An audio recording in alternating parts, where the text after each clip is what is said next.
Hello students, I am Aanchal Sehgal, your science teacher from Goodluck High School. Today we will start 9th chapter, Force and Laws of Motion. So in this chapter we will study about force, types of force and 3 laws of motion. Okay, first force. Force क्या होता है, बल क्या होता है? देखो force जो होता है एक एक्सटर्नल फैक्टर है, ठीक है, बाहरी एक फैक्टर है जिससे क्या करते हैं हम, जिससे किसी भी ऑब्जेक्ट की we can change the position. हम किसी भी चीज़ पे फोर्स लगा के उसकी पोजीशन चेंज कर सकते हैं. सपोज़ कोई चीज़ रेस्ट पे है मीन्स वो चीज़ मूव नहीं कर रही, एक ही जगह रखी हुई है, तो हम फोर्स लगाएंगे तो वो अपनी जगह से मूव करके दूसरी जगह चली जाएगी. ठीक है, तो वी हैव अप्लाइड फोर्स, तो हमने उसकी रेस्ट की पोजीशन जो है वो चेंज कर दी. या अगर ऑलरेडी कोई चीज़ मूव कर रही है, हम उस पर फोर्स लगा के उसकी स्पीड चेंज कर सकते हैं, उसकी डायरेक्शन चेंज कर सकते हैं. ठीक है, तो ये सब काम हम कर सकते हैं व्हेन वी अप्लाई फोर्स. अब देखो, आपने पहले वाले चैप्टर में मोशन पढ़ा है, हमने motion along a straight line we have already studied. ठीक है, नाउ अब मोशन जो होता है वो यूनिफॉर्म भी होता है और नॉन यूनिफॉर्म भी हो सकता है.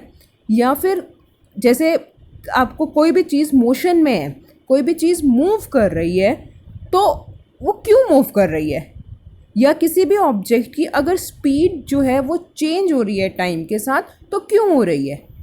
क्या do all motions require a cause, क्या हर मोशन का एक कारण है, अगर है तो क्या है. तो इस चैप्टर में हम ये सारी चीज़ें पढ़ेंगे.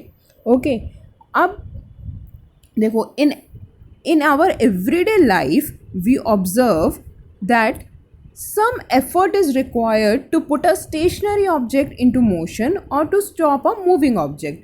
अब हमें पता है कि किसी भी स्टेशनरी ऑब्जेक्ट, मतलब जो ऑब्जेक्ट रेस्ट पे है, जो मूव नहीं कर रहा, उसको मोशन में लाने के लिए हमें कुछ एफर्ट करना है. ठीक है, कुछ फोर्स लगाना है. या कोई ऑब्जेक्ट मूव कर रहा है, उसको स्टॉप करना है, तो हमें फोर्स लगाना है.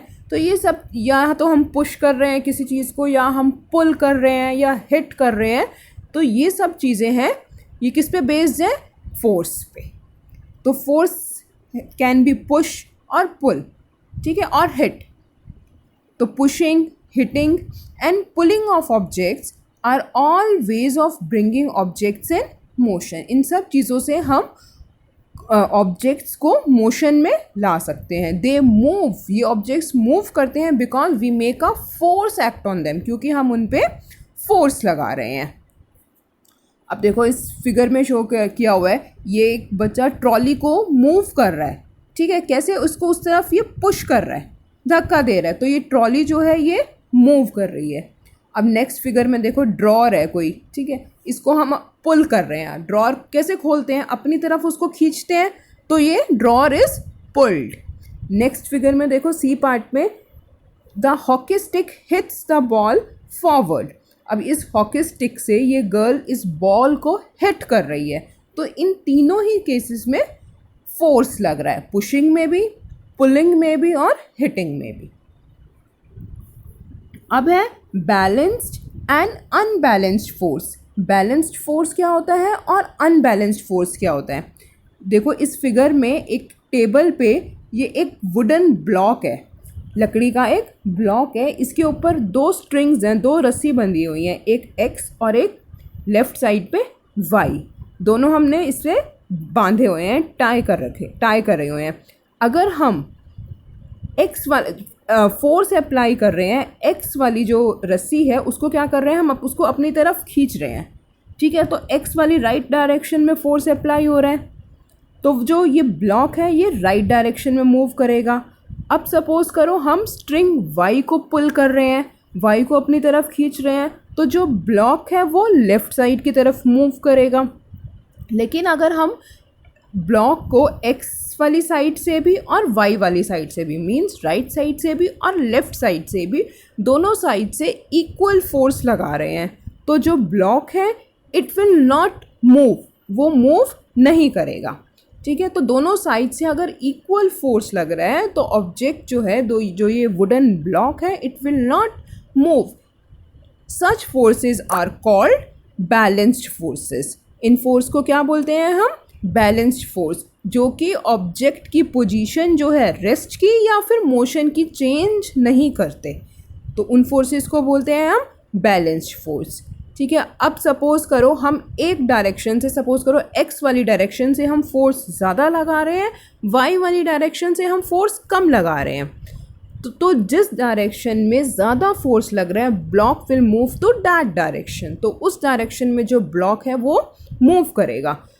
एक्स वाली तरफ से अगर ज़्यादा फोर्स है तो एक्स वाली डायरेक्शन में मूव करेगा. सपोज वाई डायरेक्शन में ज़्यादा फोर्स लग रहा है तो वाई डायरेक्शन में मूव करेगा. तो ये होता है अनबैलेंस्ड फोर्स, जो कि मूवमेंट कॉज करता है, जो कि मोशन में लाता है ऑब्जेक्ट को, वो होता है अनबैलेंस्ड फोर्स. अब देखो नेक्स्ट इस फिगर में देखो, कुछ बच्चे क्या कर रहे हैं. Some children try to push a box. इस बड़े से बॉक्स को पुश करने की कोशिश कर रहे हैं. If they push the box with a small force, अगर वो स्मॉल फोर्स से बॉक्स को पुश करते हैं तो बॉक्स जो है इट डज़ नॉट मूव, वो मूव नहीं कर रहा, क्योंकि ऑपोजिट डायरेक्शन में नीचे से उसके फ्रिक्शनल फोर्स भी लग रहा है. ठीक है, अगर this friction force arises between two surfaces in contact. अब दो सरफेसेज हैं, एक तो बॉक्स का नीचे वाला बॉटम वाला सरफेस और एक जो फ्लोर है, जो फर्श है उसका सरफेस. तो ये दोनों सरफेस के बीच में जो है वो है फ्रिक्शनल फोर्स. तो it balances the pushing force. तो वो फ्रिक्शनल फोर्स जो है, जो बच्चे पुश कर रहे हैं, वो फोर्स जो लगा रहे हैं उसको बैलेंस कर रहा है. तो बॉक्स जो है इट डज़ नॉट मूव. तो बच्चे क्या कर रहे हैं, उसको और ज़ोर से मूव कर रहे हैं बॉक्स को. अभी भी बॉक्स मूव नहीं कर रहा, इसका मतलब फ्रिक्शनल फोर्स अभी भी उसको बैलेंस आउट कर रहा है, पुशिंग फोर्स को. अब बच्चे और ज़्यादा फोर्स लगा रहे हैं, तो जो पुशिंग फोर्स है वो फ्रिक्शनल फोर्स से सपोज ज़्यादा हो गया, तो अनबैलेंस्ड फोर्स हो गया. तो जो बॉक्स है इट विल मूव. ठीक है, तो वो क्या करेगा, वो मूव करेगा. तो इसका मतलब अगर कोई भी ऑब्जेक्ट मोशन में लाना है तो हमें वहाँ पे अनबैलेंस्ड फोर्स लगाना है. दोनों साइड से बैलेंस्ड फोर्स नहीं होना चाहिए, अनबैलेंस्ड फोर्स होना चाहिए किसी भी ऑब्जेक्ट को अगर मोशन में लाना है तो.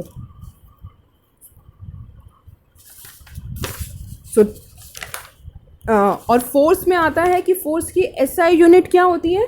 What is the SI unit of force? It is Newton. 1 mark का क्वेश्चन आता है ये. So next time we will start with first law of motion. Thank you.